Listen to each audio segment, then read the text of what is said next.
विदेशों से भी अब टीके भारत आ सकते हैं। भारत जो है वो अब वैक्सीन का आयात करेगा, विदेशों में बनी कोरोना वैक्सीन का आयात होगा।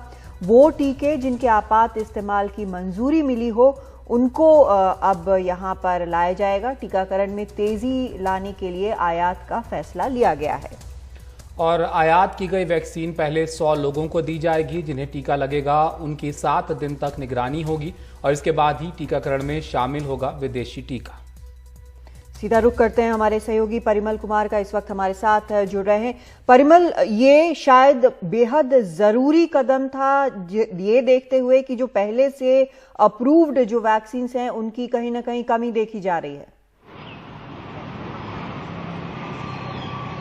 देखिए, निश्चित तौर पे कदम नहीं, और यहाँ पर यह भी समझना पड़ेगा कि स्वास्थ्य मंत्रालय ने खुले तौर पे ये कहा था और पिछले प्रेस कॉन्फ्रेंस के दौरान कि अप्रैल का जो महीना है वो ज़्यादा क्रिटिकल रहने वाला है कोरोना के केसेस को लेके। अब एक आबादी का आपने तय किया कि 45 साल से ऊपर की आबादी का आप वैक्सीनेशन करेंगे, उसको टीका देंगे।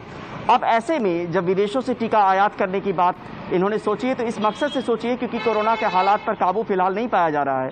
तो जल्द से जल्द कोशिश ये है भारत सरकार की कि ज़्यादा से ज़्यादा टीके उनके पास हो और ज़्यादा से ज़्यादा टीकाकरण लोगों का किया जा सके। और आने वाले वक्त में ये भी हो सकता है कि हमेशा एक थ्योरी काम आती है डिमांड और सप्लाई की।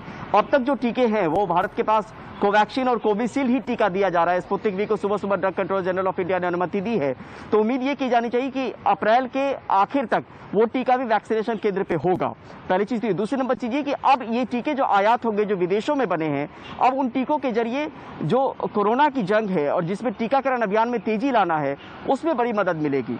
तो ये भी देखना होगा कि आने वाले वक्त में ये भी हो सकता है कि जब टीके हम आयात करेंगे और हमारे पास बहुतायत में मौजूद होंगे टीके, तो ये मायने भी निकाले जाने चाहिए कि उम्र की जो सीमा तय की गई है 45, हो सकता है कि उससे भी कम की जाए, क्योंकि तमाम उम्र के लोग जो हैं वो कोविड पॉजिटिव हो रहे हैं। और वो नीति वाली बात है, लेकिन हाँ ये जरूर है कि अब टीकों की कमी का शोर नहीं होगा राज्यों की तरफ से, और ना ही वो दिक्कत होगी जो पॉलिटिकल पार्टीज कई बार आवाज बुलंद करती रही है, धरना प्रदर्शन भी होते रहे, आवाज बुलंद होती रही है टीका की कमी को लेकर कि विदेशों में टीके भेजे जा रहे हैं, आपके पास खुद के लिए टीके नहीं है।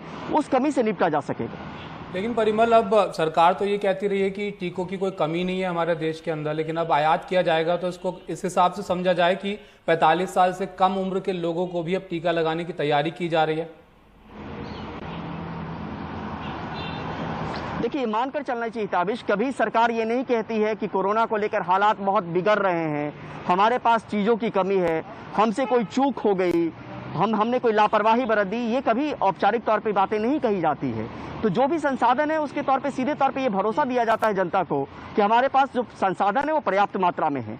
लेकिन अगर इसकी जरूरत पड़ रही है कि हम आयात कर रहे हैं टीकों का, तो इसके मायने मतलब सीधे तौर पे है कि हम जल्द से जल्द टीकाकरण अभियान में तेजी लाना चाहते हैं, लोगों को टीका देना चाहते हैं। और ये भी बहुत मुमकिन है कि हम उम्र की जो सीमा है उसको भी घटा दें।